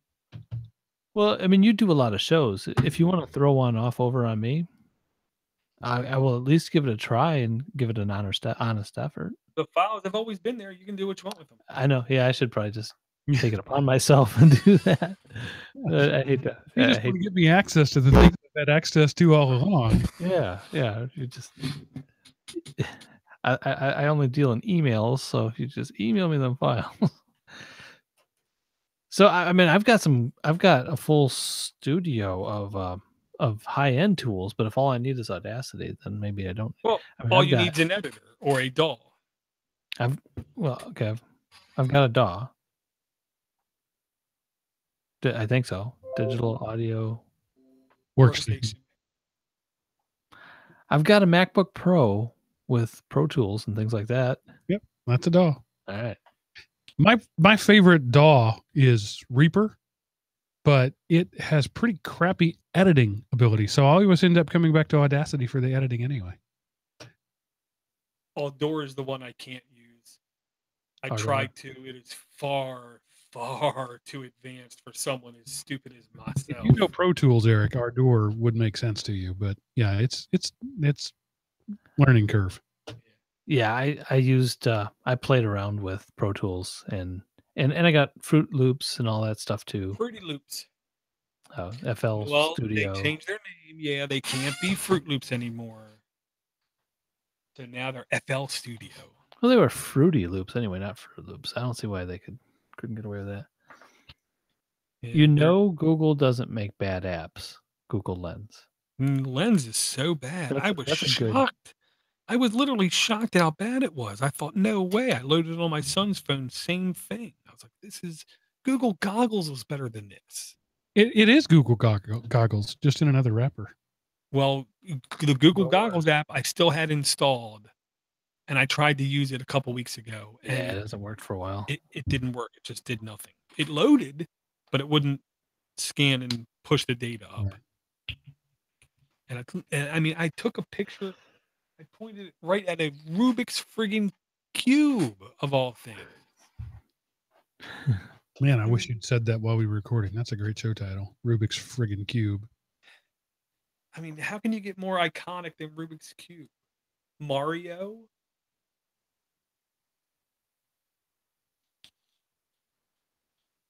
I don't know. I just don't like math, man. Either of you have AT&T for your internet? Nope. I got Comcraps.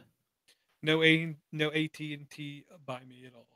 So I've got AT&T fiber. The service is amazing, but their billing department. So like the bill is due on the 20th, and I start getting emails like on the 16th. You have a balance due. Yeah, it's not due yet. And, and then again, you still have a balance due on the 17th. Yeah, no, it's not due yet. It's annoying. Who do they think you are? Some deadbeat? It was exactly. You're not going to pay your your bill? Been an AT&T customer since 1993.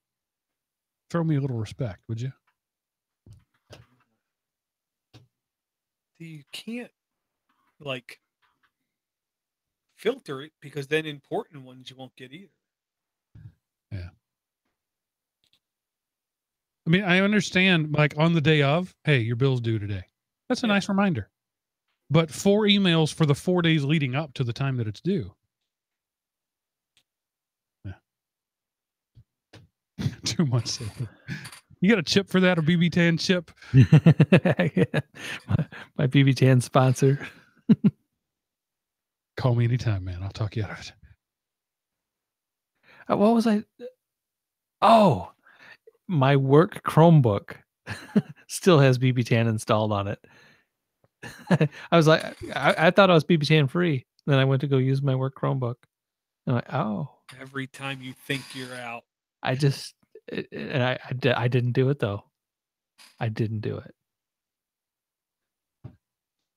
All right, guys. The file is uploaded, and I have to get up in 5 hours, so I'm going to go to bed. I'm kind of off work tomorrow. Oh my gosh. We're going to King's Dominion. The kids just got off of school. I have to go to 10 hours of training tomorrow. SharePoint? No, it's not SharePoint. It's we're still broadcasting, so I won't say what it is. But it's a corporate thing that just showed up on my calendar. That some person above me who has the ability to say you will go to this thing. So I now have 16 hours of training to do over the next 2 weeks, and then a project that's due 2 weeks after that, all while doing